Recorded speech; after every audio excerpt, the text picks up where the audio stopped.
2004ஆம் ஆண்டு சுனாமியில் தமிழகம் மிக கடுமையாக பாதிக்கப்பட்டது. 2004இல் சுனாமியில் தமிழகத்தில் மட்டும் 6065 பேர் இறந்தார்கள். 88 கிராமங்கள் நிலைகுலைந்து அழிந்து போனது.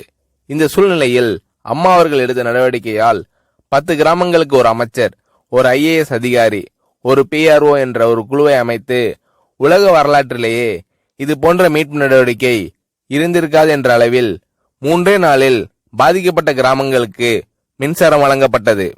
குடிநீர் வசதி செய்து தரப்பட்டது. இந்த மின்னல் வேக நடவடிக்கையால் அப்போதிருந்த இந்திய ஜனாதிபதி அப்துல் கலாம் மற்றும் அமெரிக்காவின் முன்னாள் அதிபர் கிளின்டன் ஆகியோரின் பாராட்டுகளை அம்மாவின் அரசு பெற்றது. அழுத கண்களை துடைக்கும் கரம் கொண்டவர் அம்மா அவர்கள். ஆண்டவன் யாரோ ஒரு நபர் மூலமாக வருவார். தமிழ்நாட்டிற்கு கிடைத்த தெய்வம் அம்மா அவர்கள்.